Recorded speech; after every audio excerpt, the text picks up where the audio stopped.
Biotechnology in agriculture ನೋಡಿ, ಏನೇನು process ಇರುತ್ತೆ ಅಗ್ರಿಕಲ್ಚರಲ್ಲಿ. ಒಂದು ಬೀಜ ಬೆಳೆ ಆಗಿ ಬರಬೇಕಂತಂದರೆ ಏನೇನಾಗುತ್ತೆ ಹೇಳಿ? ಎಷ್ಟು ಜನಕ್ಕೆ ಕೃಷಿ ಬಗ್ಗೆ ನಾಲೆಜ್ ಇದೆ? ಎಷ್ಟು ಜನರಿಗೆ ಕೃಷಿ ಬಗ್ಗೆ ನಾಲೆಜ್ ಇದೆ? ಮಣ್ಣಿಗೆ ಕೈ ಹಚ್ಚಿದ್ದೀರಾ? Very good, you are blessed. ಅದರ ಅರ್ಥ ಉಳಿದವರೆಲ್ಲ ಬ್ಲೆಸ್ಡ್ ಅಲ್ಲ ಅಂತಲ್ಲ, ನಿಮಗೆ ಇನ್ನೊಂದು ರೀತಿಯಲ್ಲಿ ದೇವ್ರು ಹೆಲ್ಪ್ ಮಾಡಿರ್ತಾನೆ. ಯಾಕೆ ಹೇಳ್ತಾ ಇದ್ದೀನಿ ಅಂತಂದರೆ, ನಾವು ಈ ಎಕ್ಸಾಮ್ಗಳೆಲ್ಲ ಏನಿದೆ ಅಲ್ಲ, ಈ ಎಕ್ಸಾಮ್ಗಳೆಲ್ಲ ಇವೆಲ್ಲ ಯಾವ ಪೋಸ್ಟಿಗೆ ಓದ್ತಾ ಇದ್ದೀವಿ, ಬರಿತಾ ಇದ್ದೀವಿ, ದಿಸ್ ಆಲ್ ಸೋಷಲಿಸ್ಟಿಕ್. ನಾವು ಶ್ರೀಮಂತರಿಗೆ ಅಥವಾ ಯಾವುದೋ ಒಂದು ಕಂಪ್ನಿಗೆ ಅಥವಾ ದುಡ್ಡಿದ್ದವ್ರಿಗೆ ಅಥವಾ ಅಧಿಕಾರ ಇರೋರಿಗೆ ನಾವು ಸರ್ವ್ ಮಾಡೋಕ್ಕೆ ಹೋಗ್ತಾ ಇಲ್ಲ. ಯಾರಿಗೆ ಸರ್ವ್ ಮಾಡೋಕ್ಕೆ ಹೋಗ್ತಾ ಇದ್ದೀವಿ? ಜನಸಾಮಾನ್ಯರಿಗೆ. ಸೊ ನಮ್ಮಲ್ಲಿ ಭಾರತದಲ್ಲಿ ನಾ ಫಾರ್ಮರ್ ಯಾಕಂತ ಕೇಳಿದೆ ಅಂತಂದರೆ, 60ಕ್ಕಿಂತ ಜಾಸ್ತಿ ಜನ ಫಾರ್ಮರ್ಸ್ ಇದ್ದಾರೆ ಅಥವಾ ಫಾರ್ಮಿಂಗ್ ಡಿಪೆಂಡೆಂಟ್ ಪೀಪಲ್ ಇದ್ದಾರೆ. ಸೊ ನಮಗೆ ಆ ಬೇಸಿಕ್ ನಾಲೆಜ್ ಇರಬೇಕು. ನೀವೊಬ್ಬರು DC ಆಗಿ ಅಥವಾ ಒಬ್ಬರು ತಹಸೀಲ್ದಾರ್ ಆಗಿ ಏನೇ ಒಂದಾಗಿ ನಿಮಗೆ ಹಳ್ಳಿ ಬಗ್ಗೆ ಮತ್ತು ಕೃಷಿ ಬಗ್ಗೆ ನಾಲೆಜ್ ಇರಬೇಕು. ಯಾಕಂತಂದರೆ ನಮ್ಮದು ಕೃಷಿ ಪ್ರಧಾನ ದೇಶ, ಹೌದಾ? ಹಳ್ಳಿ ಪಾಪ್ಯುಲೇಷನ್ ಎಷ್ಟಿದೆ? 65%ಗಿಂತ ಜಾಸ್ತಿ ಹಳ್ಳಿ ಪಾಪ್ಯುಲೇಷನ್ ಇದೆ. ಸೊ ಹಾಗಾಗಿ ಒಂಥರ it is a majoritarian. So ಅದ್ರ ಬಗ್ಗೆ ನಮಗೆ ನಾಲೆಜ್ ಇತ್ತು ಅಂತಂದರೆ ನಾವು ಅಲ್ಲಿ ಒಳ್ಳೆಯ ಸೇವೆಯನ್ನು ಸಲ್ಲಿಸ್ಬೋದು. ಓಕೆ, ನಾನು ಯಾಕೆ ಕೇಳಿದೆ ಅಂತಂದರೆ, ಕೃಷಿಯಲ್ಲಿ ಒಂದು ಬೀಜ ಅನ್ನೋದು ಬೆಳೆ ಆಗಿ ಬರಲಿಕ್ಕೆ ಏನೇನೆಲ್ಲ ತೊಂದರೆಗಳಿದ್ದಾವೆ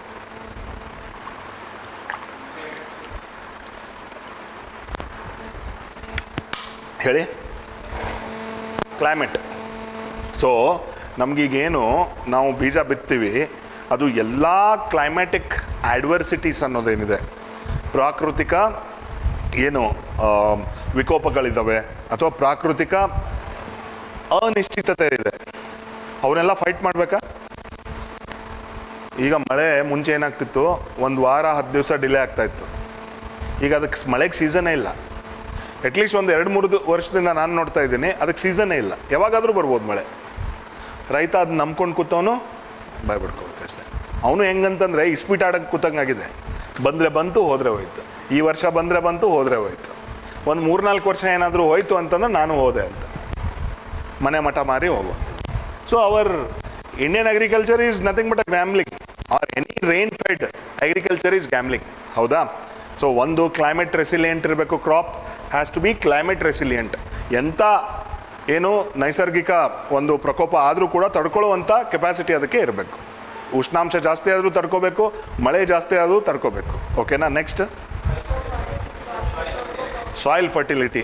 ನಾವೆಲ್ಲ ಭೂಮಿನ ಗುಡಿಸಿ ಗುಂಡಾಂತರ ಮಾಡಿಬಿಟ್ಟಿದ್ದೀವಿ.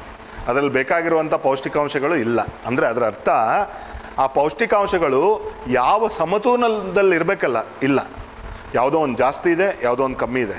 ಯಾಕಂತಂದರೆ ನಮ್ಮ ಬೆಳೆಗಳು ಆ ಥರ ಇದ್ದಾವೆ, ಯಾವುದೋ ಒಂದನ್ನು ಹೀರುತ್ತೆ, ಯಾವುದೋ ಒಂದನ್ನು ಬಿಡುತ್ತೆ, ಆಯಿತಾ?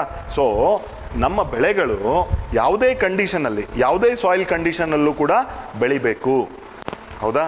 ಇದು ನೆಕ್ಸ್ಟ್, ಕ್ವಾಲಿಟಿ ಆಫ್ ಸೀಡ್. ಅಂದರೆ ನಮ್ಮ ಸೀಡ್ಗಳಲ್ಲಿರುವಂಥ ಪೌಷ್ಟಿಕಾಂಶ ಅಥವಾ ಎನರ್ಜಿ ಲೆವೆಲ್ಸ್ ಅದು ಕಾಂಪ್ರಮೈಸ್ ಆಗ್ತಾ ಇದೆ.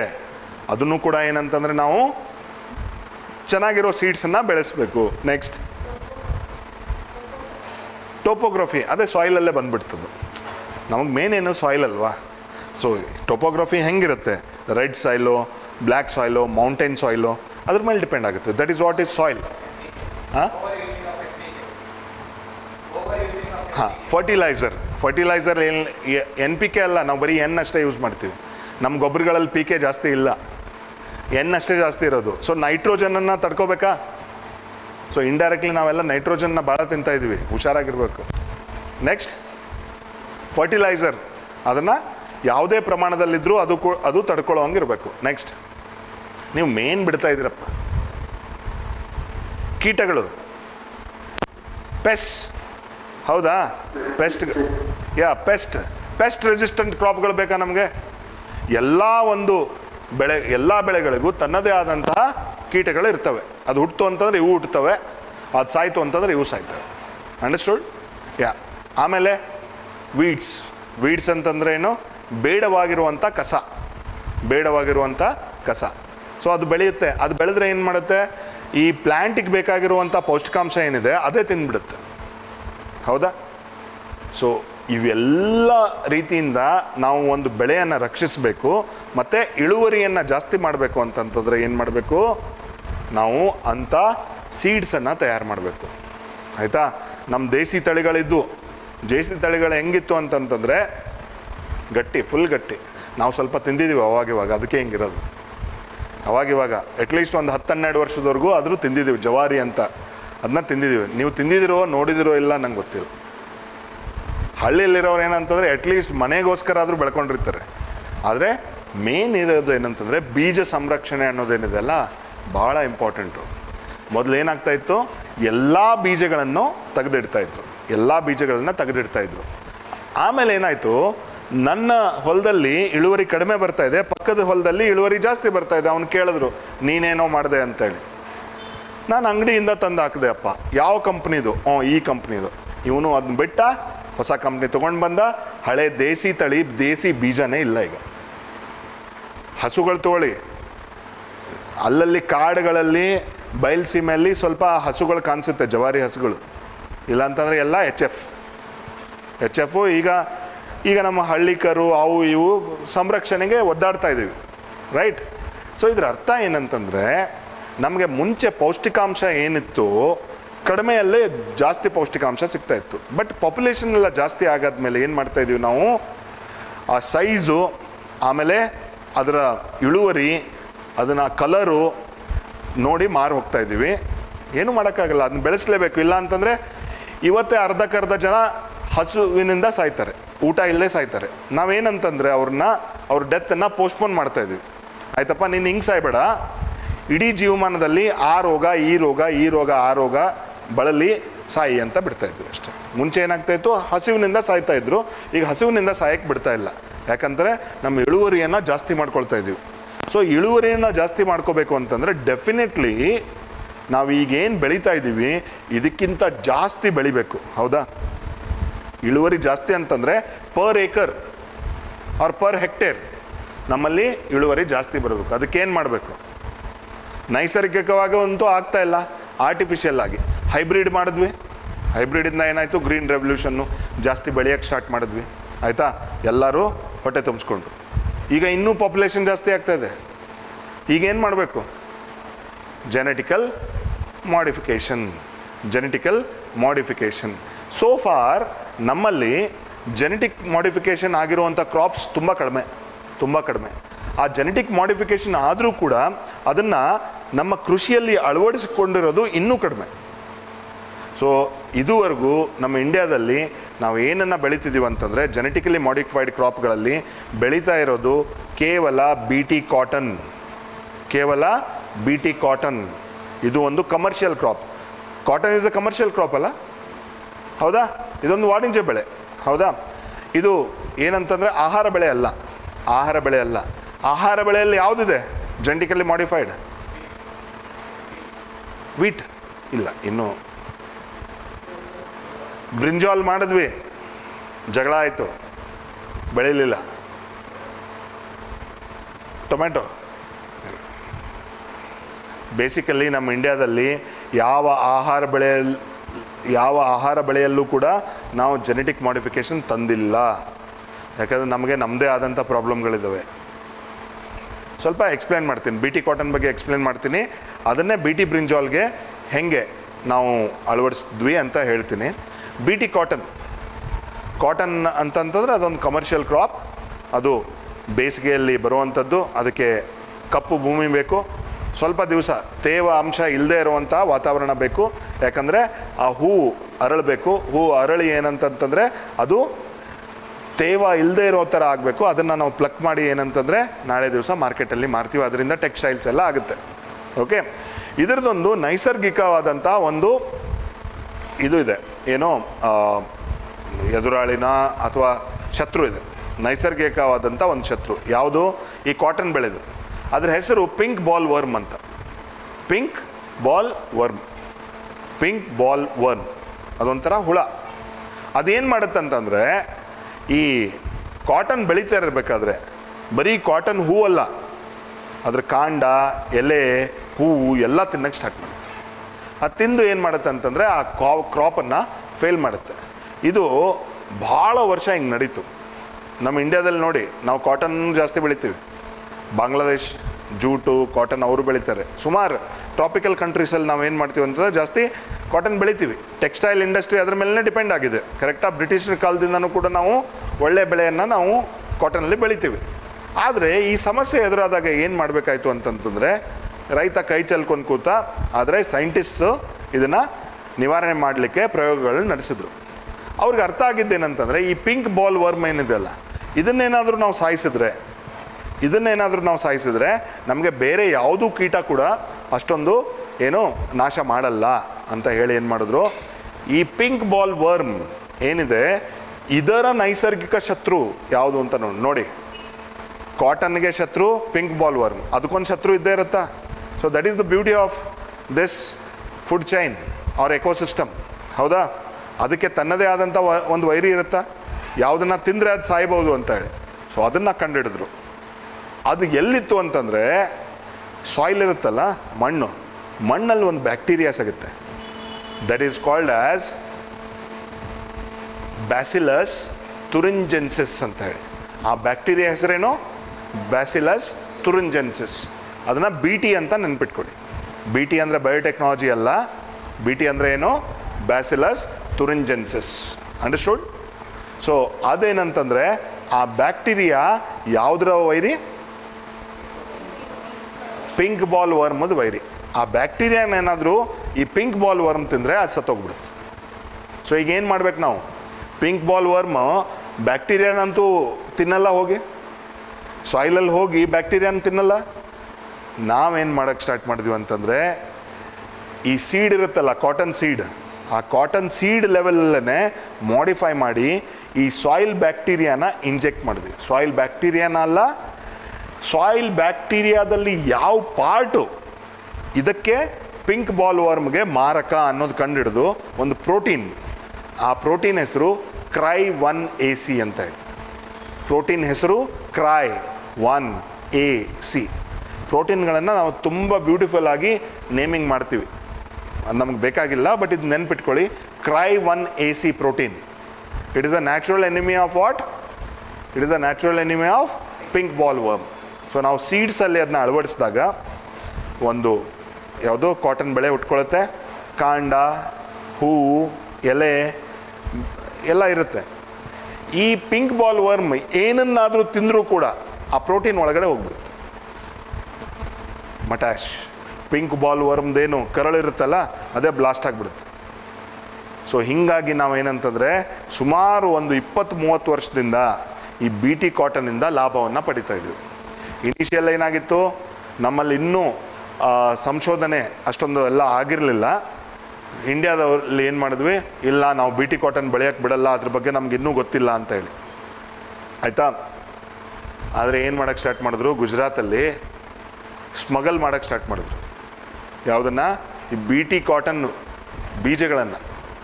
ಯಾಕಂದರೆ ಗೊತ್ತಾಯ್ತಲ್ಲ ಬೇರೆ ಕಡೆ ಮಾಡ್ತಾ ಇದ್ದಾರೆ, ಸೊ ನಾವ್ಯಾಕೆ ಮಾಡಬಾರ್ದು ಅಂತ ಹೇಳಿ ಸ್ಮಗ್ಲಿಂಗ್ ಸ್ಟಾರ್ಟ್ ಮಾಡಿದ್ರು. ಸ್ಮಗ್ಲಿಂಗ್ ಸ್ಟಾರ್ಟ್ ಮಾಡಿದ ತಕ್ಷಣ ಇಂಡಿಯಾದಲ್ಲಿ ಹೇಳಿದ್ರು ಆಯಿತು ಬೆಳ್ಕೊಳ್ರಿ ಸಾಯಿರಿ ಅಂತ ಹೇಳಿ. ಬಟ್ ಅದಕ್ಕಿಂತ ಮುಂಚೆ ಎಲ್ಲ ರಿಸರ್ಚ್ ಎಲ್ಲ ಮಾಡಿದ್ರು.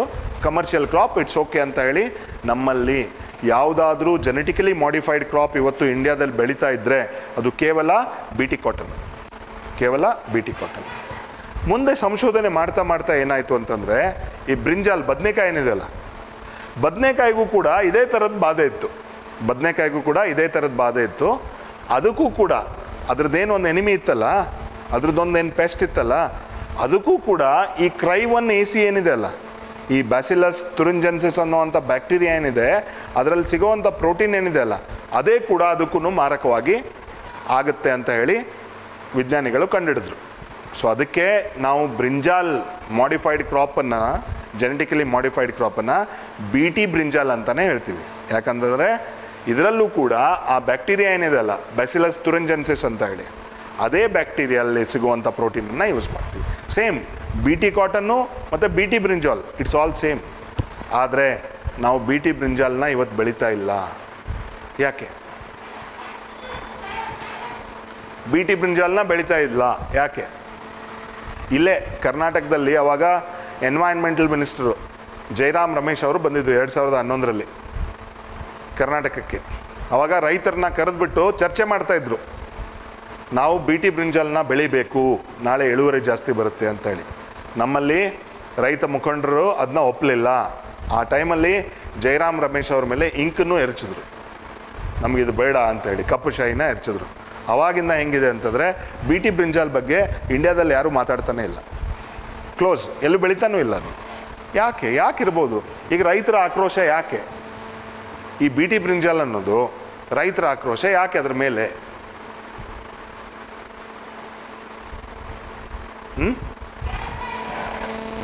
ಯೋಚನೆ ಮಾಡಿ. ಪ್ರೊಡಕ್ಷನ್ ಜಾಸ್ತಿ ಆದರೆ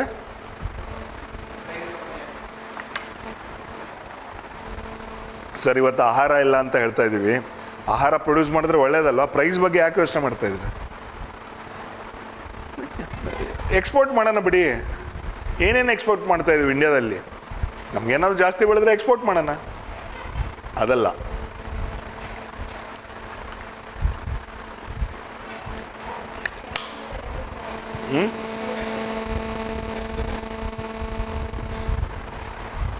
ನಮ್ಮ ಹೆಲ್ತ್ ಮೇಲೆ ಎಷ್ಟು ಎಫೆಕ್ಟ್ ಆಗುತ್ತೆ ಅನ್ನೋದು ಅದು ನಮಗೆ ನಿಶ್ಚಳವಾಗಿ ಯಾವುದೇ ಮಾಹಿತಿ ಇರಲ್ಲ.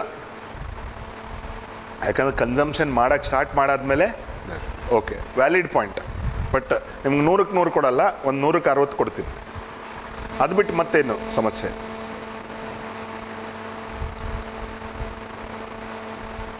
ಈ ಸಮಸ್ಯೆಗಳಲ್ಲಿ ಕೆಲವೊಂದು ವೈಜ್ಞಾನಿಕವಾಗಿದ್ದಾವೆ, ಇನ್ನೊಂದು ಅವೈಜ್ಞಾನಿಕವಾಗಿದ್ದಾವೆ. ವೈಜ್ಞಾನಿಕವಾಗಿರೋದೇನು? ಇವತ್ತು ನೋಡಿ, ಬಿ ಟಿ ಕಾಟನ್ ಗುಜರಾತಲ್ಲಿ ಬೆಳೆಯೋಕ್ಕೆ ಸ್ಟಾರ್ಟ್ ಮಾಡಿದ್ರು. ಇಡೀ ಇಂಡಿಯಾದಲ್ಲೆಲ್ಲ ಬಿ ಟಿ ಕಾಟನ್ನೇ ಮಾಡ್ತೀವಿ, ಹೌದಾ? ಇಡೀ ಇಂಡಿಯಾದಲ್ಲಿ ಬಿ ಟಿ ಕಾಟನ್ನೇ ಮಾಡ್ತೀವಿ. ನಾಳೆ ಬಿ ಟಿ ಬ್ರಿಂಜಾಲ್ ಕೂಡ ನನ್ನ ಪಕ್ಕದ ಹೊಲದಲ್ಲಿ ಬೆಳೀತಾ ಇರ್ತಾನೆ ಬಿ ಟಿ ಬ್ರಿಂಜಾಲ್. ನಾನು ಯಾಕೆ ಲಾಸ್ ಮಾಡ್ಕೊಳ್ಳಿ? ನಾನು ಬಿ ಟಿ ಬ್ರಿಂಜಾಲ್ ಬೆಳಿತೀನಿ. ಬಟ್ ಇಡೀ ದೇಶದಲ್ಲಿ ಬಿ ಟಿ ಕಾಟನ್ ಆಯಿತು, ಬಿ ಟಿ ಬ್ರಿಂಜಾಲ್ ಆಯಿತು, ಆಯಿತಾ? ಒಂದು ವೇಳೆ ಈಗ ನಾನು ಆ್ಯಂಟಿ ಮೈಕ್ರೋಬಿಯಲ್ ರೆಸಿಸ್ಟೆನ್ಸ್ ಅಂತ ಹೇಳಿದ್ನಲ್ಲ, ನಮ್ಮ ರೋಗ ನಿವಾರಣಾ ಶಕ್ತಿ ಅನ್ನೋದು ಕಡಿಮೆ ಆಗ್ತಾ ಇದೆ ಬಿಕಾಸ್ ಆಫ್ ದ ಇಲ್ ಪ್ರಾಕ್ಟೀಸ್. ಸೊ ನಾಳೆ ದಿವಸ ಈ ಕೀಟಗಳೇನಿದಾವಲ್ಲ, ಈ ಪಿಂಕ್ ಬಾಲ್ ವರ್ಮು ಅಥವಾ ಮತ್ತೊಂದು ಪೂರ್ತಿ ಸೆಡ್ ಹೊಡೆದು ನಿಂತುಬಿಟ್ರೆ, ಇಡೀ ಇಂಡಿಯಾದಲ್ಲಿ ನಾವು ಇದನ್ನಷ್ಟೇ ಬೆಳೀತಾ ಇದ್ದೀವಿ. ನಮಗಿಂತ ಪವರ್ಫುಲ್ ರೀ ಅವರು. ಅಂದರೆ ಕೋವಿಡ್ ಒಂದು ಸಣ್ಣ ಕಣ್ಣಿಗೆ ಕಾಣದೇ ಇರೋ ವೈರಸ್ಸು ನಮ್ಮನ್ನೆಲ್ಲ ಅಲ್ಲಾಡಿಸ್ಬಿಡ್ತು. ಬೆಳೆ ಯಾವ ಲೆಕ್ಕ ಅದಕ್ಕೆ? ಸೊ ನಾಳೆ ಯಾವುದೋ ಒಂದು ಕೀಟ ಅಷ್ಟು ಪವರ್ಫುಲ್ಲಾಗಿ ಬೆಳೀತು ಅಂತಂದರೆ ನಮ್ಮಲ್ಲಿ ಡೈವರ್ಸಿಟಿ ಇರಬೇಕು. ಎಲ್ಲ ಕಡೆನೂ ಬಿ ಟಿ ಕಾಟನ್ನ ಇದೆ ಅಂತಂತಂದರೆ ಏನು, ನಮ್ಮ ಟೆಕ್ಸ್ಟೈಲ್ ಇಂಡಸ್ಟ್ರಿ ಬಿದ್ದೋಗುತ್ತೆ. ಅದೇ ವೆರೈಟಿ ಇತ್ತು ಅಂತಂದರೆ, ಒಬ್ಬ ಬಿ ಟಿ ಬೆಳೀತಾ ಇದ್ದಾನೆ, ಒಬ್ಬ ಹೈಬ್ರಿಡ್ ಬೆಳೀತಾ ಇದ್ದಾನೆ, ಒಬ್ಬ ದೇಸಿ ಬೆಳೀತಾ ಇದ್ದಾನೆ ಅಂತಂದರೆ ಏನಾಗುತ್ತೆ ಅವಾಗ? ಡೈವರ್ಸಿಟಿ ಇರುತ್ತೆ, ತಡ್ಕೊಳ್ಳುವಂಥ ಕೆಪಾಸಿಟಿ ಇರುತ್ತೆ. ಓಕೆ, ಇದು ವೈಜ್ಞಾನಿಕವಾದದ್ದು. ಇದರಿಂದ ಎನ್ವೈರ್ನ್ಮೆಂಟಲ್ಲಿ ಏನೇನು ಹಾನಿ ಆಗುತ್ತೆ ನಮ್ಗೆ ಗೊತ್ತಿಲ್ಲ. ಯಾಕಂತಂದರೆ ಎಲ್ಲದ್ರದ್ದು ಒಂದು ಎಕೋಸಿಸ್ಟಮ್ ಇರುತ್ತಲ್ವ. ಈಗ ಪಿಂಕ್ ಬಾಲ್ ವರ್ಮನ್ನು ನಾವು ಸಾಯಿಸ್ತಾ ಇದ್ದೀವಿ. ಅದು ಯಾವ್ಯಾವ ಎಕೋಸಿಸ್ಟಮಲ್ಲಿ ಎಲ್ಲೆಲ್ಲಿ ನಿಂತ್ಕೊಂಡಿದೆ ಯಾರಿಗೆ ಗೊತ್ತು? ಅದ್ರ ಪೊಸಿಷನ್ ಯಾರಿಗೆ ಗೊತ್ತು? ಅದು ಇಂಡೈರೆಕ್ಟಾಗಿ ಬೇರೆ ಪ್ರಾಣಿ ಸಂಕುಲಗಳಿಗೆ ಅಥವಾ ಮನುಷ್ಯನಿಗೆ ಇಂಡೈರೆಕ್ಟಾಗಿ ಹೆಲ್ಪ್ ಆಗ್ತಾನೂ ಇರ್ಬೋದು. ಸೊ ಅದ್ರ ಬಗ್ಗೆ ರಿಸರ್ಚ್ ಇಲ್ಲ. ಓಕೆ, ಫೈನಲಿ ಅವೈಜ್ಞಾನಿಕವಾದಂಥ ಕಾರಣ. ನಮ್ಗೆ ಮೈ ಮೇಲೆ ಹಾಕೊಳ್ಳೋದಕ್ಕೆ ಟೆಕ್ಸ್ಟೈಲಲ್ಲಿ ಏನಿದ್ರೂ ನಡೆಯುತ್ತೆ, ಬಟ್ ನಮ್ಮ ತಿನ್ನೋದ್ರಲ್ಲಿ ನಾವು ಕಾಂಪ್ರಮೈಸ್ ಮಾಡಲ್ಲ. ಇಂಡಿಯಾದಲ್ಲಿ ತಿನ್ನೋದ್ರಲ್ಲಿ ನಾವು ಕಾಂಪ್ರಮೈಸ್ ಮಾಡಲ್ಲ. ನಾವು ಮೊದಲೇ ಹೇಳ್ಬಿಟ್ಟಿದ್ದೀವಿ, ಯಾವುದೋ ಒಂದು ಬ್ಯಾಕ್ಟೀರಿಯಾದಿಂದ ಪ್ರೋಟೀನ್ ತೆಗೆದು ಅದರಲ್ಲಿ ಹಾಕ್ತಾ ಇದ್ದೀವಿ ಅಂತ. ನಮ್ಮ ಜನಕ್ಕೆ ಏನು ಅನ್ಸುತ್ತೆ ಗೊತ್ತಾ? ಯಾವುದೋ ಹುಳ ಹಾಕ್ಬಿಟ್ಟಿದ್ದೀವಿ ಅಂತ. ಇಲ್ಲ, ನಿಜ ಇದು. ಯಾವುದೋ ಒಂದು ಹುಳ ಹಾಕಿದ್ದೀವಿ ಅಂತ ಅನಿಸುತ್ತೆ. ಅಯ್ಯಪ್ಪ, ನಾನು ಆ ಹುಳ ತಿನ್ನಲ್ಲ. ನೀವೇನಾದರೂ ಮನೇಲಿ ಹೋಗಿ ಹೇಳ್ಬಿಡಿ, ಈ ಬಿ ಟಿ ಬ್ರಿಂಜಾಲು ಹಿಂಗೆ ತಯಾರಾಗುತ್ತೆ ಅಂತ ಹೇಳಿ. ಸುಮ್ಮನೆ ನಾವು ಅದನ್ನೆಲ್ಲ ಮಾಡೋದು ಬೇಡ ಅಂತ ಹೇಳ್ತೀವಿ. ಯಾಕಂತಂದರೆ ನಮ್ಮಲ್ಲಿ ಬಿಲೀಫ್ ಸಿಸ್ಟಮ್ ಅನ್ನೋದಿದೆ, ನಾವೆಲ್ಲ ಬದುಕದೆ ತಿನ್ನೋಕ್ಕೆ. ಅದು ಕಾಂಪ್ರಮೈಸ್ ಆಗಬಾರ್ದು. ಅದರಲ್ಲಿ ಒಂದಿಷ್ಟು ಕಾಂಪ್ರಮೈಸ್ ಇಲ್ಲ. ಯಾಕೆ ಹೇಳ್ತೀನಿ ಕೇಳಿ. 1990ಸಲ್ಲಿ ಗೋರ್ಮೆಂಟ್ ಅವರು 1980s 90ಸಲ್ಲಿ ಗೋರ್ಮೆಂಟ್ ಅವರು ಬಯೋಗ್ಯಾಸ್ ಪ್ಲ್ಯಾಂಟ್ ಬಿಲ್ಡ್ ಮಾಡೋದಕ್ಕೆ ಸಬ್ಸಿಡಿಯನ್ನು ಕೊಡ್ತಾಯಿದ್ರು. ಆಲ್ಮೋಸ್ಟ್ ನಿಮಗೆ ಫ್ರೀಯಾಗಿ ಏನಂತಂದರೆ ಬಯೋಗ್ಯಾಸ್ ಪ್ಲ್ಯಾಂಟ್ ಆಗ್ತಾಯಿತ್ತು. ಅಂಥ ಸಂದರ್ಭದಲ್ಲಿ ನಮ್ಮಲ್ಲಿ ಎಷ್ಟು ಜನ ರೈತರದನ್ನ ಉಪಯೋಗ ಮಾಡ್ಕೊಂಡಿದ್ದಾರೆ?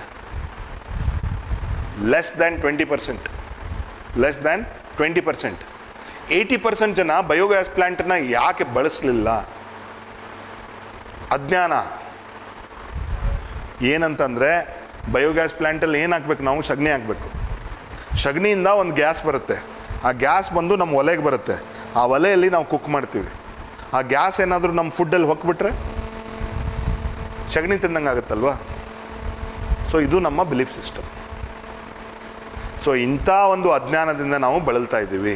ಸೊ ಅದಕ್ಕೋಸ್ಕರ ಏನಂತಂದರೆ ಎಲ್ಲ ವೈಜ್ಞಾನಿಕವಾದಂಥ ಕಾರಣಗಳು ಇದೆ, ಅವೈಜ್ಞಾನಿಕವಾದಂಥ ಕಾರಣಗಳು ಇದ್ದಾವೆ. ಸೊ ಹಾಗಾಗಿ ನಾವು BT ಬ್ರಿಂಜಾಲಲ್ಲಿ ಹುಳನ ಹಾಕಲ್ಲ, ಅಂದರೆ ಅದರಲ್ಲಿ ಜೆನೆಟಿಕಲಿ ಮಾಡಿಫೈಡ್ ಯಾವುದೇ ಅಂಶನೂ ಇಡಲ್ಲ ಅಂತ ಹೇಳಿ ಆಯಿತು. ಸಿಮಿಲರ್ ಥಿಂಗ್ ಏನು? ಮಸ್ಟರ್ಡ್. ಈಗ ಹೊಸದಾಗಿ ಏನು ಬರ್ತಾ ಇದೆ? ಮಸ್ಟರ್ಡ್. GM ಮಸ್ಟರ್ಡ್ ಅಂದರೆ ಏನು? ಸಾಸಿವೆ, ಜೀರಿಗೆ ಅಲ್ಲ, ಸಾಸಿವೆ. GM mustard. ನಾರ್ತ್ ಇಂಡಿಯಾದಲ್ಲಿ ಮಸ್ಟರ್ಡ್ ಆಯಿಲ್ ತುಂಬ ಯೂಸ್ ಮಾಡ್ತಾರೆ. ಎಸ್ಪೆಷಲಿ ಉಪ್ಪಿನಕಾಯಿ ಹಾಕೋಕ್ಕೆಲ್ಲ ಮಸ್ಟರ್ಡ್ ಆಯಿಲ್ ಇಲ್ಲೂ ಯೂಸ್ ಮಾಡ್ತೀವಿ ನಾವು, ಆಯಿತಾ? ಇದೇ ರೀತಿಯಾಗಿ ನಮ್ಮಲ್ಲಿ ಎಲ್ಲನೂ ಪರ್ಫೆಕ್ಟ್ ಆಗಿದೆ. ಈಗ ರಿಸರ್ಚ್ ಆಗಿದೆ. ಈ GM ಮಸ್ಟರ್ಡ್ ಪ್ರಾಬ್ಲಮ್ ಏನು ಗೊತ್ತಾ? ಈ ವೀಡಿಸೈಡ್ ಅಂತ ಏನು ಹೊಡಿತೀವಲ್ಲ, ಹರ್ಬಿಸೈಡ್ ಅಂತ ಹೇಳಿ, ಪಕ್ಕದ ಎಲ್ಲ ಕಸಗಳನ್ನು ಸಾಯಿಸ್ಲಿಕ್ಕೆ ನಾವೇನು ಹೊಡಿತೀವಲ್ಲ, ಅದು ಇಂಡೈರೆಕ್ಟಾಗಿ ನಮ್ಮ ಈ ಬೆಳೆ ಏನಿದೆ ಅಲ್ಲ, ಸಾಸಿವೆ ಅನ್ನೋ ಬೆಳೆ, ಮಸ್ಟರ್ಡ್ ಬೆಳೆ ಅನ್ನೋದೇನಿದೆ, ಅದ್ರ ಮೇಲೂ ಎಫೆಕ್ಟ್ ಆಗುತ್ತೆ. ಸೊ ಅದನ್ನು ತಡಿಲಿಕ್ಕೆ ನಾವೇನು ಮಾಡ್ತೀವಿ ಅಂತ ಹೇಳಿದ್ರೆ, ಹೊಸ ಒಂದು ಇದೇ ಥರ ಬ್ಯಾಕ್ಟೀರಿಯಾನ ಹುಡುಕ್ತೀವಿ. ಸೊ ಬ್ಯಾಸಿಲಸ್ ತುರಿಂಜೆನ್ಸಿಸ್ ಅಂತ ಹೆಂಗಿತ್ತು, ಅದೇ ರೀತಿಯಾಗಿ ಬ್ಯಾಸಿಲಸ್ ಅಮೈಲೋಫೆಸಿಯನ್ಸ್ ಅಂತ ಹೇಳಿ ಒಂದು ಬ್ಯಾಕ್ಟೀರಿಯಾ ಸಿಕ್ತು ನಮಗೆ. ಅದರಿಂದ ಬರುವಂಥ ಒಂದು ಪ್ರೋಟೀನನ್ನು ನಾವು ಈ ಮಸ್ಟರ್ಡ್ ಸೀಡಲ್ಲಿ ಹಾಕಿದ್ರೆ, ಸೊ ಇದೇನು ಹರ್ಬಿಸೈಡಿಂದ ತೊಂದರೆ ಆಗ್ತಾ ಇತ್ತಲ್ಲ, ಅದು ತಪ್ಪೋಗ್ತಾ ಇತ್ತು. ಸೊ ಇದೆಲ್ಲ ಅಂತಂದರೆ ನಾರ್ತ್ ಇಂಡಿಯಾದಲ್ಲಿ ತುಂಬ ಯೂಸ್ಫುಲ್ ಆಗಿರೋದು. ಬಟ್ ಇವತ್ತು ಎಲ್ಲಿಗೆ ಬಂದು ನಿಂತಿದೆ ಅಂತ ಹೇಳಿದ್ರೆ, ಅದು GEAC ಅಂತ ಒಂದು ನಮ್ಮಲ್ಲಿ ಕೌನ್ಸಿಲ್ ಇದೆ. GEAC ಕೌನ್ಸಿಲ್ ಅಲ್ಲ, ಕಮಿಟಿ ಅನ್ನೋದಿದೆ. So genetic engineering appraisal committee ಅಂತ ಇದೆ, ಹೌದಾ? ಅದೇನು ಮಾಡುತ್ತೆ, ಈ ಥರ ಜೆನೆಟಿಕಲಿ ಮಾಡಿಫೈಡ್ ಆಗಿರುವಂತಹ ಬೆಳೆಗಳಿಗೆ ಪರ್ಮಿಷನನ್ನು ಕೊಡುತ್ತೆ. ನೀವೇನು ಮಾಡ್ಬೋದು, ಇದನ್ನು ಬೆಳೀಬಹುದು ಅನ್ನುವಂಥದ್ದು ಪರ್ಮಿಷನ್. ಅದು ಕೂಡ ಪರ್ಮಿಷನ್ ಕೊಟ್ಟಾಗಿದೆ.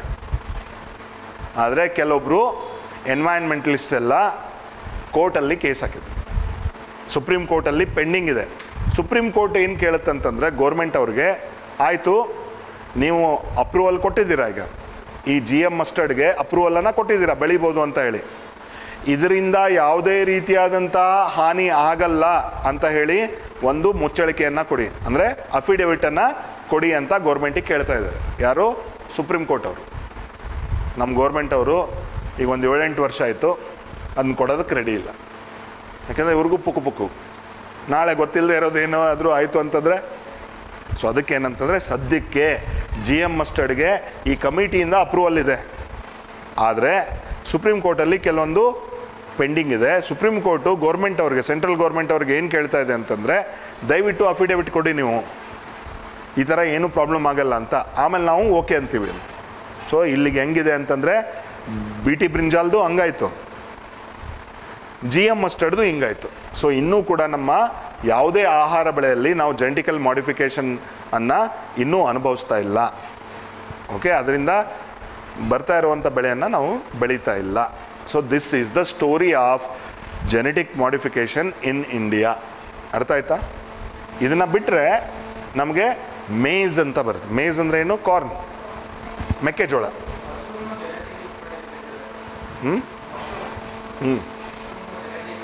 ಅಲ್ಲ, ರಿಸರ್ಚ್ಗಳು ಎಲ್ಲನೂ ನಡೀತಾ ಇದ್ದಾವೆ. ಎಲ್ಲ ಬೆಳೆ, ಎಲ್ಲ ಆಹಾರ ಪದಾರ್ಥಗಳ ಮೇಲೂ ರಿಸರ್ಚ್ ನಡೀತಾ ಇದೆ. ಒಂದಿಲ್ಲ ಒಂದು ಹಂತದಲ್ಲಿ ಇರ್ತವೆ. ಬಟ್ ನಮಗೆ ಮುನ್ನೆಲೆಗೆ ಬಂದಿರುವಂಥವು ಇವು ಈಗ. ಓಕೆ, ಎಲ್ಲೋ ಒಂದು ಲ್ಯಾಬಲ್ಲಿ ಏನೋ ಆಗ್ತಾ ಇರುತ್ತೆ. ಬಟ್ GEAC ಏನಿದೆ ಅಲ್ಲ, ಆ ಅಪ್ರೂವಲ್ ಕಮಿಟಿ ಏನಿದೆ ಅಲ್ಲ, ಅದು ಅಸ್ತು ಅನ್ಬೇಕು. ಅವಾಗಲೇ ಮುಂದೆ ಹೋಗೋದು. ಆಮೇಲೆ ಎಲ್ಲ ಕೇಸ್ಗಳು ನಿವಾರಣೆ ಆಗಬೇಕು. ಅವಾಗಲೇ ನಾವು ಬೆಳೆಯಕ್ಕೆ ಬಿಡೋದು. ರಿಸರ್ಚ್ ಅಂತೂ ಎಲ್ಲ ಲೆವೆಲಲ್ಲೂ ಆಗ್ತಾ ಇರುತ್ತೆ. ಪ್ರತಿ ಆಹಾರ ಪದಾರ್ಥದಲ್ಲೂ ಜೆನೆಟಿಕ್ ಮಾಡಿಫಿಕೇಷನ್ ರಿಸರ್ಚ್ ಆಗ್ತಾ ಇರುತ್ತೆ. ಬೇರೆ ಕಂಟ್ರಿಗಳಲ್ಲಿ ಆಗ್ತಾ ಇದ್ದಾವೆ. ಬೇರೆ ಕಂಟ್ರಿಗಳಲ್ಲಿ ಆಗ್ತಾ ಇದ್ದಾವೆ. ಬಟ್ ನಮ್ಮಲ್ಲಿ ರಿಸ್ಟ್ರಿಕ್ಷನ್ ಏನಿದೆ ಅಂತಂದರೆ, ಬೇರೆ ಕಂಟ್ರಿಯಿಂದ ಏನು ಫುಡ್ ಬರುತ್ತಲ್ಲ, ಪ್ಯಾಕೇಜ್ಡ್ ಫುಡ್, ಅದರಲ್ಲೂ ಕೂಡ GM ಕಂಟೆಂಟ್ ಇರಬಾರ್ದು ಅಂತ ಇದೆ.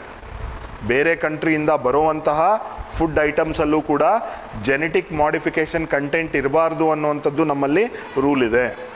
ಓಕೆ, ಅದಕ್ಕೆ ಬೇರೆ ಕಂಟ್ರಿಯಿಂದ ಬರುವಂಥ ಪ್ಯಾಕೆಟ್ಸ್ ಏನಿದೆ, ಪ್ಯಾಕೇಜಸ್ ಮೇಲೆ GM content so and so % ಅಂತ ಅವರು ನಮೂದಿಸಲೇಬೇಕು. ಇಂಡಿಯಾಗೆ ಏನಾದರೂ ಎಕ್ಸ್ಪೋರ್ಟ್ ಮಾಡ್ತಾ ಇದ್ದರೆ GM content so and so % ಅಂತ ಅವರು ಕಳಿಸ್ಬೇಕು. ಈಗ ಫಾರ್ ಎಕ್ಸಾಂಪಲ್ ನಮ್ಮಲ್ಲಿ ಪ್ಯಾಕೇಜ್ಡ್ ಫುಡ್ಡಲ್ಲಿ ಕಾರ್ಬೋಹೈಡ್ರೇಟ್ಸ್ ಎಷ್ಟು, ಫ್ಯಾಟ್ಸ್ ಎಷ್ಟು, ಆಮೇಲೆ ವಿಟಮಿನ್ಸ್ ಏನೇನು ಅಂತ ಹೆಂಗೆ ಬರುತ್ತಲ್ಲ ಪರ್ 100 ಗ್ರಾಮ್ ಅಥವಾ ಪರ್ ಗ್ರಾಮ್ ಅಂತ ಏನು ಬರುತ್ತೆ, ಅದೇ ರೀತಿಯಾಗಿ ಅವರು GM ಕಂಟೆಂಟ್ ಕೂಡ ಕೊಡಬೇಕು. ಸೊ ನಮ್ಮಲ್ಲಿ GM ಕಂಟೆಂಟ್ ಬರುವಂಥ ಎಕ್ಸ್ಪೋರ್ಟೆಡ್ ಫುಡ್ಡು ಕೂಡ, ಅಂದರೆ ನಮ್ಮಲ್ಲಿ ಇಂಪೋರ್ಟ್ ಆಗಿರೋ ಫುಡ್ಡು ಕೂಡ GM ಫ್ರೀ ಇರಬೇಕು. That is what is the rule. Next, ಈಗ ಮನುಷ್ಯರ ಫುಡ್ ಆಯಿತು. ಬಟ್ ಏನಾಗ್ತಾ ಇದೆ, ಇಂಡಿಯಾದಲ್ಲಿ ಬೇಸಿಗೆ ಕಾಲ ಅಥವಾ ಈ ಬರಗಾಲ ಬಂದಾಗ ಏನಾಗುತ್ತೆ, ಈ ಪಶು ಆಹಾರ ಅನ್ನೋದೇನಿದೆ, ಪಶು ಆಹಾರ, ಸೊ ಅದೇನಿದೆ ಅಂತ ಕೊರತೆ ಇದೆ. ಮಳೆ ಇಲ್ಲದಾಗ ನಾವು ಹೆಂಗೋ ಬದುಕ್ಬೋದು, ಪಾಪ ದನಗಳು ಬದುಕೋಕ್ಕಾಗಲ್ಲ, ಯಾಕಂದರೆ ಅದಕ್ಕೆ ಮೇವು ಬೇಕಲ್ಲ, ಅವು ತಿರುಗಾಡ್ಕೊಂಡು ತಿನ್ಕೊಂಡು ಬರಲ್ಲ, ಅವಕ್ಕೆ ನಾವೇ ಹಾಕಬೇಕು, ನೀರನ್ನು ಕೊಡಬೇಕು. ಸೊ ಈಗೇನು ಮಾಡ್ತಾಯಿದ್ದೀವಿ ನಾವು, ಈ GM ಮೇಜ್ ಏನಿದೆ ಅಲ್ಲ, GM ಮೇಜ್ ಅಂದರೆ ಜೆನೆಟಿಕಲಿ ಮಾಡಿಫೈಡ್ ಮೆಕ್ಕೆಜೋಳ, ಅದರಿಂದ ಆಗಿರುವಂಥ ಕೆಲವೊಂದು ಪದಾರ್ಥಗಳನ್ನು ನಾವು ಯಾವುದಕ್ಕೆ, ಪಶು ಆಹಾರಕ್ಕೆ ಅದನ್ನು ಇಂಪೋರ್ಟ್ ಮಾಡ್ಕೊಳ್ತಾ ಇದ್ದೇವೆ. ಅದ್ರ ಬಗ್ಗೆ ಏನಂತಂದರೆ ಚರ್ಚೆ ಇದೆ, ಆಯಿತಾ. ಆದರೆ ಇಂಡಿಯಾದಲ್ಲಿ ಜೆನೆಟಿಕಲಿ ಮಾಡಿಫೈಡ್ ಮೇಜ್ ಏನಿದೆ, ಮೆಕ್ಕೆಜೋಳ, ಅದ್ರ ಬಗ್ಗೆ ಯಾವುದೇ ರೀತಿಯಾದಂಥ ನಮ್ಮಲ್ಲಿ ಇನ್ನೂ ಏನಂತಂದರೆ ಕ್ಲಾರಿಟಿ ಅನ್ನೋದು ಇಲ್ಲ. ಇರೋದು BT cotton, BT brinjal, GM mustard, ಇಷ್ಟೇ. ಈ ಮೂರರ ಮೇಲೆ ಕ್ವೆಶನ್ ಬರೋದು. ಮ್ಯಾಕ್ಸಿಮಮ್ ಚಾನ್ಸ್ ಇರೋದು ಈ GM ಮಸ್ಟರ್ಡ್ ಮೇಲೆ, ಯಾಕಂದ್ರೆ that is the latest thing. ನೀವೇನಾದರೂ 2011, 12, 13 ಟೈಮಲ್ಲೇ ಎಕ್ಸಾಮ್ ಬರೀತಾ ಇದ್ದರೆ BT brinjal would have been the very popular case. But ಈಗ GM mustard is the popular case. Done. Okay, so ಅಗ್ರಿಕಲ್ಚರಲ್ಲಿ ಸೀಡ್ ಲೆವೆಲಲ್ಲಿ ಬಂದಾಗ these are the things. So ಏನೇನು ಮಾಡ್ಬೋದು ನಾವು ಅಗ್ರಿಕಲ್ಚರಲ್ಲಿ ಈ ಜೆನೆಟಿಕ್ ಮಾಡಿಫಿಕೇಷನಿಂದ? ಒನ್ ಥಿಂಗ್, ನಾವು ಎಲ್ಲ ರೀತಿಯಾದಂತಹ ಏನು ಎನ್ವೈರ್ನ್ಮೆಂಟಲ್ ಫ್ಯಾಕ್ಟರ್ಸ್ ಇದೆ, ಅದರಿಂದ ನಾವು ಬೆಳೆಯನ್ನು ರಕ್ಷಿಸ್ಬೋದು ಜೆನೆಟಿಕ್ ಮಾಡಿಫಿಕೇಷನ್ ಮಾಡಿ. ನೆಕ್ಸ್ಟ್, ಕೆಮಿಕಲ್ ಪೆಸ್ಟಿಸೈಡ್ಸನ್ನು ಕಡಿಮೆ ಮಾಡ್ಬೋದು. ಕೆಮಿಕಲ್ ಪೆಸ್ಟಿಸೈಡ್ಸನ್ನು ನಮಗೆ ಆ ಸೀಡಲ್ಲೇ ಎಲ್ಲನೂ ಇದೆ ಅಂತಂದರೆ ನಾವು ಕೆಮಿಕಲ್ಸ್ ಯಾಕೆ ಹಾಕ್ಬೇಕು ಮೇಲ್ಗಡೆಯಿಂದ? Next, post harvest losses. ಈಗ ನೋಡಿ, ನಮ್ಮ ಸಂಸ್ಕರಣೆ ಟೈಮಲ್ಲಿ, ಫುಡ್ ಪ್ರಾಸೆಸಿಂಗ್ ಟೈಮಲ್ಲೂ ಕೂಡ ಯಾವುದೋ ಒಂದು ಪ್ರಾಬ್ಲಮಿಂದ, ಫಾರ್ ಎಕ್ಸಾಂಪಲ್ ಮಾಯ್ಶ್ಚರಿಂದ, ಎಸ್ಪೆಷಲಿ ಮಾಯ್ಶ್ಚರಿಂದ ಭಾಳ ಬೆಳೆಗಳು ಹಾಳಾಗುತ್ತೆ. ಸೊ ಅದು ಕೂಡ ನಾವು ಜೆನೆಟಿಕ್ ಮಾಡಿಫಿಕೇಷನಿಂದ ಕಂಟ್ರೋಲ್ ಮಾಡ್ಬೋದು. Next, mineral usage. ನಾನು ಹೇಳಿದ್ನಲ್ಲ, ನಮ್ಮಲ್ಲಿ ಈ ಮಣ್ಣಿನಲ್ಲಿ ಸಮತೋಲನ ಕಳ್ಕೊಂಬಿಟ್ಟಿದ್ದೀವಿ. ಸೊ ಅಂಥ ಕಂಡೀಷನಲ್ಲೂ ಕೂಡ ನಮಗೆ ಬೆಳೆ ಬರುವಂತಹ ಒಂದು ಸಾಧ್ಯತೆಗಳು ಜೆನೆಟಿಕ್ ಮಾಡಿಫಿಕೇಷನಿಂದ ಇರುತ್ತೆ. Next, nutritional value of food. ಎಲ್ಲ ಫುಡ್ಡಲ್ಲೂ ಎಲ್ಲನೂ ಇರಲ್ಲ. ಈಗೇನಾಗುತ್ತೆ, ಬರೀ ಕಾರ್ಬೋಹೈಡ್ರೇಟ್ಸ್ ತಿನ್ನೋರಿಗೆ ಈ ಪ್ರೋಟೀನ್ ಸಿಗೋದೇ ಇಲ್ಲ. ಸೊ ಅಂಥ ಸಂದರ್ಭದಲ್ಲಿ ಏನಾಗುತ್ತೆ, ನಾವು ಸೀಡ್ ಲೆವೆಲಲ್ಲಿ ಬಯೋಫೋರ್ಟಿಫಿಕೇಷನ್ ಮಾಡಿ ನಾವೇನು ಮಾಡ್ಬೋದು, ಹೊಸ ನ್ಯೂಟ್ರಿಷನಲ್ ವ್ಯಾಲ್ಯೂವನ್ನು ಹಾಕ್ಬೋದು. ಎಕ್ಸಾಂಪಲ್, ಗೋಲ್ಡನ್ ರೈಸ್ ನಾರ್ಮಲ್ ರೈಸ್ದು, ಬಟ್ ಅದರಲ್ಲಿ ಏನು ಮಾಡ್ತಾಯಿದ್ದೀವಿ ನಾವು, ವಿಟಮಿನ್ ಎ ಅನ್ನು ಇಂಜೆಕ್ಟ್ ಮಾಡ್ತಾಯಿದ್ವಿ ಅಥವಾ ಮಾಡಿಫೈ ಮಾಡ್ತಾಯಿದ್ವಿ. ವಿಟಮಿನ್ ಎ ಯುಕ್ತ ಏನು ಅಕ್ಕಿ, ವಿಟಮಿನ್ ಎ ಯುಕ್ತ ಅಕ್ಕಿ, ಅದು ಯಾವುದು, ಗೋಲ್ಡನ್ ರೈಸ್. ನಂತರ Taylor made plants. Taylor made ಅಂತಂತಂದರೆ ನಮಗೆ ಅವಶ್ಯಕತೆಗೆ ತಕ್ಕಂತಹ ಪ್ಲ್ಯಾಂಟ್ಸನ್ನು ನಾವು ಪ್ರೊಡ್ಯೂಸ್ ಮಾಡ್ಬೋದು. ಅವಶ್ಯಕತೆಗೆ ತಕ್ಕಂತಹ ಪ್ಲ್ಯಾಂಟ್ಸನ್ನು. ಈಗ ನೋಡಿ, ನೀವು ನೆನ್ನೆ ಯಾರೋ ಹೇಳಿದ್ವಿ ಗ್ರಾಫ್ಟಿಂಗ್ ಅಂತ ಹೇಳಿದ್ವಿ. ಗ್ರಾಫ್ಟಿಂಗ್, ಕೆಂಪು ಗುಲಾಬಿ, ಹಳದಿ ಗುಲಾಬಿ ಅಂತ ಎಕ್ಸಾಂಪಲ್ ಕೊಟ್ಟೆ ನಾನು. ಸೊ ನಾನು ಏನು ಮಾಡ್ಬೋದು, ಅದನ್ನ ಬೆಳೆಸಿ ನಾನು ಕಟ್ಟೋಕ್ಕಿಂತ ಸೀಡ್ ಲೆವೆಲಲ್ಲಿ ಚೇಂಜ್ ಮಾಡ್ಬೋದಾ? ಗುಲಾಬಿದು ಅದು ನಾನೇನು ಇದನ್ನು ಹಚ್ತೀನಲ್ಲ, ನೆಡ್ತೀನಲ್ಲ, ಅದೇ ಲೆವೆಲಲ್ಲೇ ನಾನು ಚೇಂಜ್ ಮಾಡ್ಬೋದಾ? So that is a possibility. Okay, so tailor made ಪ್ಲ್ಯಾಂಟ್ಸನ್ನು ನಾನು ಮಾಡ್ಬೋದು. ಏನಕ್ಕೆ ಇದನ್ನ ಯೂಸ್ ಮಾಡ್ತಾ ಇದ್ದೀವಿ ಅಂತಂದರೆ, ನಾವು ಲಾರ್ಜ್ ಸ್ಕೇಲಲ್ಲಿ ಈ ಬಯೋಫ್ಯೂಯಲ್ ಆಗುವಂತಹ ಸಸ್ಯಗಳನ್ನು ಬೆಳಿಬೇಕು. ಬಯೋಫ್ಯೂಯಲ್ ನಮ್ಮ fuel of the future. Biofuel ಅದಕ್ಕೇನು ಮಾಡ್ತಾಯಿದ್ದೀವಿ ನಾವು, ಈಗ ಬೆಳೆದಿರೋ ಬೆಳೆಯನ್ನು ತಗೊಂಡು ನಾವು ಬಯೋಫ್ಯೂಯಲ್ ಮಾಡೋಕ್ಕಿಂತ ಬರೀ ಬಯೋಫ್ಯೂಯಲ್ ಯೂಸ್ಗೋಸ್ಕರನೇ ಅಂತ ನಾವು ಏನು ಮಾಡ್ಬೋದು, ಕೆಲವೊಂದು ಬೆಳೆಗಳನ್ನು ಬೆಳಿಬೋದು. ಅದರಲ್ಲಿ ನಮ್ಮ ವ್ಯಾಲ್ಯೂ, ಕ್ಯಾಲೋರಿಫಿಕ್ ವ್ಯಾಲ್ಯೂ ಅಂತಂದರೆ ಅದು ಎಷ್ಟು ಎನರ್ಜಿಯನ್ನು ನಮಗೆ ಕೊಡುತ್ತೆ, ಆ ಥರದ ಬಯೋಮಾಸನ್ನು ನಾವು ಬೆಳಿಬೋದು, ಆ ಥರದ ಕ್ರಾಪ್ಸನ್ನು ಬೆಳಿಬೋದು. ನಾಳೆ ಅದನ್ನು ನಾವು ಪೆಟ್ರೋಲು ಡೀಸೆಲ್ಗೆ ಪರ್ಯಾಯವಾಗಿ ಉಪಯೋಗ ಮಾಡ್ಬೋದು. ಡನ್. ಸೊ ಇಷ್ಟೆಲ್ಲ ನಮಗೆ ಒಂಥರ ಸ್ಥೂಲವಾಗಿ ನೋಡೋದಾಯಿತು ಅಂತಂದರೆ ಇಷ್ಟೆಲ್ಲ ನಮಗೆ ಉಪಯೋಗ ಇದೆ.